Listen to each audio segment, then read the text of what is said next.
చేసిన ఏదో అలవాటు పూర్వకంగా చేసే ఆరాధన ఏదో చెయ్యాలి కాబట్టి చేసే ఆరాధన చేసి దేవుడి దుఃఖానికి కారకులమవుతూ ఉంటాం. రెండు విషయాలను మనం విశ్వాసులుగా గుర్తుపెట్టుకోవాలి. First, if you are not worshipping means you are not having the experience of salvation. నువ్వు ఆరాధించట్లేదు అంటే నీకు రక్షణ అనుభవమే లేదు అని మొట్టమొదటి అర్థము. నువ్వు ఆరాధించట్లేదు అంటే నీకు రక్షణ అనుభవమే లేదు అని అర్థము అన్నమాట. రెండవది, if you are not sharing the gospel means you are not having testimonial life. నువ్వు సువార్త చెప్పట్లేదు అంటే నీకు సాక్ష్య జీవితము లేదు అని అర్థం. ఈ రెండు విషయాలు చాలా జాగ్రత్తగా గుర్తుపెట్టుకోవాలి.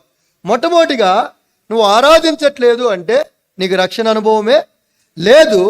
రెండవది, నువ్వు ప్రభువుని ఇతరులకు పరిచయం చేయట్లేదంటే లేదా నువ్వు సువార్త చెప్పట్లేదు అంటే నీకు సాక్ష్య జీవితమే లేదు అని అర్థము. ప్రియమైన సహోదర సహోదరి, ప్రతివారం ఆరాధన చేయకపోవచ్చు, కనీసం నెలలో ఒక్క ఆదివారం అన్నా, నెలలో ఒక్క ఆదివారం ధైర్యంగా చెప్పగలను. నేను ఈ 10 నెలల్లో లేదా ఈ 9 నెలల్లో ఒక్క వారం కూడా ఆరాధన చేయని వాళ్ళు కూడా ఇక్కడ ఉంటారని నేను ధైర్యంగా చెప్పగలను. ఈ సంవత్సరం ప్రారంభించినది మొదలు ఇంతవరకు నీ నోరు పెకలించి దేవుణ్ణి ఆరాధించిన వాళ్ళు కూడా ఉంటారు అనటంలో ఏ అతిశయోక్తి లేదు. ఒకవేళ సిగ్గుతో బాధపడతాం, ఎవరైనా ఏమన్నా అనుకుంటారేమో, ఎవరు ఏమనుకోరు. మనం చేసే ఆరాధన ఎవరికండి? మనం చేసే ఆరాధన ఎవరికి?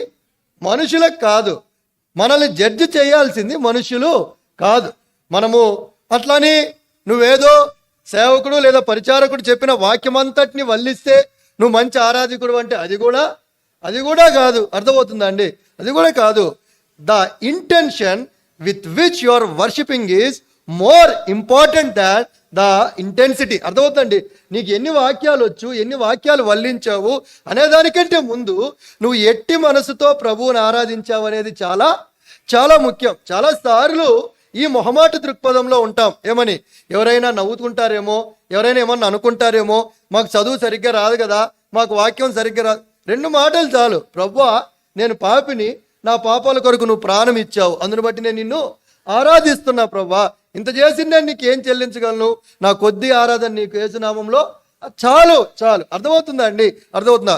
ఇంకొంతమంది ఉంటారు, ఎవరు ఆరాధన చేస్తున్నారో వాళ్ళ ముఖం చూడకుండానే చెప్పేయచ్చు. ఏమని? పలానా మరియమ్మ చేస్తుంది కదా అని. మరియమ్మ ఎవరు లేరు కదా, ఉన్న షాద్నగర్ మరియమ్మ కాదులే, వేరే ఊరకట్ట చెప్పాను అంతే. ఎవరు ఆరాధన చేస్తుంది ఎవరంటే సండే స్కూల్ పిల్లల దగ్గర నుంచి ముసలోళ్ళ దాకా చెప్పేస్తారు, రే పలానా మరియమ్మ చేస్తుందిరా. ఎందుకు? మరియమ్మ 15 ఏళ్ల నుంచి అదే ఆరాధన, ఇక వేరే మార్పే లేదు. 15 ఏళ్ల నుంచి ఏ వాక్యమన్నా చెప్పని, సేవకుడు ఎవరన్నా చెప్పని, ఎన్ని రకాలుగా చెప్పని, అదే ఆరాధన. పంది వలె పొర్లాను, కుక్క వలె తిరిగాను, నక్క వలె ఊరేగాను, ఇదే ఆరాధన. అది కాదు. It is called habitual worship. అలవాటు పూర్వకంగా చేసే ఆరాధన. ఎందుకు ఒక ఆరాధన వర్తమానం అని పెట్టిందండి? ఎందుకు? ఈ వారం ఈ వాక్యం ద్వారా దేవుడు నీతో ఏం మాట్లాడాడో ఒక చిన్న మాట ద్వారా దేవుణ్ణి ఆరాధించడం కొరకే ఈ ఆరాధన వర్తమానాన్ని ఏర్పాటు చేశారు. అందరికంటే లేటుగా వచ్చి ఆరాధన సగం అయిపోయినాక వచ్చి నువ్వు అందరికంటే బిగ్గరగా ఆరాధిస్తుంటే అది ఎలా? చెయ్యాలి కాబట్టి ఏదో చెయ్యాలి కాబట్టి చేసినట్టు ఆరాధన. ఆ ఆరాధన ఎక్కడికి పోదు. ఏడే తిరుగుతూ ఉంటుంది. ఎక్కడ? ఏడేడు అప్పుడప్పుడు అంటుంటారు కదా, ఏయో రకరకాల శబ్దాలు వినిపిస్తున్నాయి బ్రదర్ అని. అదే ఏది అప్పుడప్పుడు అంటుంటారు కదా, ఒంటరిగా ఉంటే బ్రదర్ ఇంట్లో ఏయో శబ్దాలు వినిపిస్తుంటాయి బ్రదర్. ఏయో కాదు, నువ్వు చేసిన ప్రార్థన, నువ్వు చేసిన ఆరాధన ఆడికి పోదు, ఎక్కడ తిరుగుతుంటుంది? ఎందుకక్క? ఏది చెప్పినా మనం ఏది మాట్లాడుకున్నా our preaching must support the Bible. అర్థమవుతుందండి? మనం ఏం వాక్యాన్ని నా హృదయములో నేను పాపం లక్ష్యం చేసిన ఎడల ప్రభువు నా మనవి, నా హృదయంలో నేను పాపము లక్ష్యం చేసిన ఎడల ప్రభువు నా మనవి ఆలకింపక పోవురు. మరి ఏం చేస్తాడు ఆలకింపక? రక్షింపనేరక ఉండినట్లు ప్రభు హస్తములు కొరచకాలేదు, విననేరక ఉండినట్లు ఆయన చెవులు మందగీలేదు. మీ దోషములు మీకును ఆయనకు మధ్య అడ్డుగా వచ్చున్నాయి కనుక ఆయన ఆలకింపకుండా.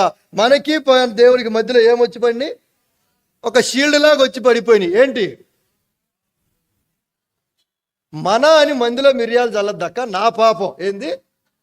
ఎవరిది? నీ ఇంట్లో నీ షీల్డ్ పట్టడానికి పక్క వాళ్ళ పాపాలు ఎందుకు కారణం అవుతాయి? సారికి అదే మన దేవుడు, మన ఆరాధన, మన పాపాలు మనం చక్కగునింటే మనం అని మందిలో మిరియాలు చల్లొద్దు. నేను ఎవరు ఏంటి? చాలా మంది ఆరాధన చేసేటప్పుడు ప్రభువా మేము పాపులమై, మేము కాదక్క, నేను ఏంది? మేము అనేది ఏం చూపిస్తుందంటే నేను ఒక్కదాన్ని కదా, నువ్వు కూడా చెడిపోయింది దాని వేలే అని అర్థమవుతుందా? మేము అంటే ఏం చూపిస్తుంది తమ్ముడు? నేను ఒక్కదాన్ని చెడిపోయిన దాన్ని కాదు, నువ్వు కూడా చెడిపోయిన దానివే. నువ్వు చెయ్యట్లేదు కాబట్టి నీ బదులు నేనే. చెప్పండి అబ్బా. అది మేము వద్దు. ఏంటిది? నేను ఇండివిజువల్ వర్షిప్. మేము అని చెప్పేది పాటల్లో చెప్పేసినాం. అర్థమవుతుందా? మేము అనేది సమూహంగా పాట పాడటం ద్వారా చెప్పేసి ఇక మేము లేదు. ఇప్పుడు ఏముంది? నేను ఇంకెప్పుడైనా విన్నాను అనుకో మేమని, నేను ఇక్కడి నుంచి ఆ పక్క అంటాను. నేను మళ్ళీ పరువు బాధ్యత మీ ఇష్టం. అది మేము పాపులమై ఉండగా ప్రవ్వా, మేము చెడిపోయి ఉండగా ప్రవ్వా, మేము అట్టుండగా మేమెందుకు అక్క? ఎవరిది వాళ్ళు చెప్పుకుంటే చాలు. కాబట్టి ఇలా వద్దు. కాబట్టి ఏదైతే వాక్యం విన్నామో ఆ వాక్యం ద్వారా పురికొల్పబడిన వారమై